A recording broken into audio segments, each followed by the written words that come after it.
නමෝ තස්ස භගවතෝ අරහතෝ සම්මා සම්බුද්දස්ස 17 වන පාඩම ලෝකෝත්තර සිත් 8 සම්මා දිට්ඨි සම්මා සංකප්ප සම්මා වාචා සම්මා කම්මන්ත සම්මා ආජීව සම්මා වායාම සම්මා සති සම්මා සමාධි යන මේ චෛතසික ධර්ම 8 ආර්ය අෂ්ටාංගික මාර්ගයයි කියනු ලැබේ.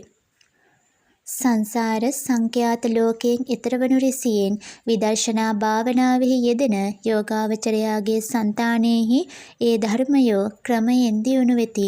යෝගාවචරයා හට නිවන ප්‍රත්‍යක්ෂ කරවිය හැකි තරමට මතු කවර කලකවත් ඇති නොවන ලෙස කෙලෙසුන් නැසිය හැකි තරමට දියුණු වූ ආර්ය අෂ්ටාංගික මාර්ගය සත්‍යා ලෝකයෙන් ඈතර කොට නිවනට පමුණුවන බැවින් ලෝකෝත්තර මාර්ගයෙන් යුක්ත වන සිතට ලෝකෝත්තර මාර්ගයයි කියනු ලැබේ.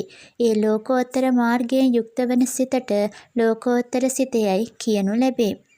එක් පුද්ගලයෙකුගේ సంతානෙහි ලෝකෝත්තර මාර්ගය එකිනෙකට වඩා බලවත්ව 4 වාරයක් ඇතිවේ.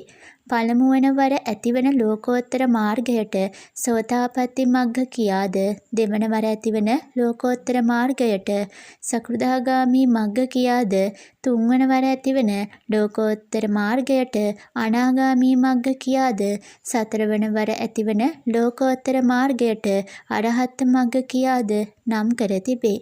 4 වරක ඇතිවන ලෝකෝත්තර මාර්ගයන් අනුව සෝතාපට්ටි මග්ග චිත්තය, සකදාගාමි මග්ග චිත්තය, අනාගාමි මග්ග චිත්තය, අරහත් මග්ග චිත්තය කියා ලෝකෝත්තර කුසල් සිත් 4ක් වේ. ලෝකෝත්තර විපාකවලට බොහෝ සෙයින් ව්‍යවහාර වී ඇත්තේ විපාක යන නාමය නොව ඵල යන නාමයය. විපාක ඵල යන වචන දෙකෙහි අර්ථ වශයෙන් වෙනසක් නැත්තේය. ලෝකෝත්තර කුසලය වනාහි ලෞකික කුසලයන් මෙන් කල්පසු කොට තමාගේ විපාකය ඇති කරන්නක් නොව එකෙනෙහිම විපාකය ඇති කරන කුසලයකි. සෝතාපට්ටි ඵලචිත්තය, සකදාගාමි ඵලචිත්තය, අනාගාමි ඵලචිත්තය, අරහත් ඵලචිත්තය කියා ලෝකෝත්තර විපාක සිද්ද 4ක් වේ. ලෝකෝත්තර ක්‍රියාසිත නැත්තේය. කුසල් සිත් 4ක් හා විපාක සිත් 4ක් වීමෙන් ලෝකෝත්තර සිත් 8ක් වේ. ලෝකෝත්තර ක්‍රියාසිත නැත්තේ එක් මාර්ග සිතක් එක් පුද්ගලයෙක් තුල එක්වරකට වඩා ඇති නොවන බැවිනි. මාර්ග චිත්තය පළමුවන වර ඇතිවීමේදීම ඒ මාර්ග චිත්තයේ ශක්ති ප්‍රමාණයෙන් ක්ලේශ ප්‍රහාණයක් සිදුවේ. මාර්ග චිත්තයන් නැවත නැවත ඇති නොවන්නේ ප්‍රහීන ක්ලේශයෙහි නැවත ප්‍රහාණයක් කරන්නට දෙයක් නැති බැවිනි. කාමාවචර සිත් 50ක්ද, රූපාවචර සිත් 15ක්ද, අරූපාවචර සිත් 12ක්ද, ලෝකෝත්තර සිත් 8ක්ද වීමෙන් කෙටි ක්‍රමයෙන් සිත් 90ක් වේ.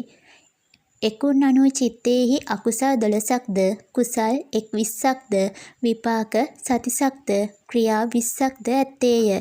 ඒවා සොයාගත යුතුය. මේ 90 චිත්තය අහේතුක සිත්ය. සහේතුක සිත්ය කියා දෙකොටසකටද ශෝභන සිත්, අශෝභන සිත්ය කියා දෙකොටසකටද, ලෞකික සිත්ය, ලෝකෝත්තර සිත්ය කියා දෙකොටසකටද බෙදෙන්නේය. ඒ කොටස් වලට අයත් සිත්වල ගණන් සොයාගත යුතුය.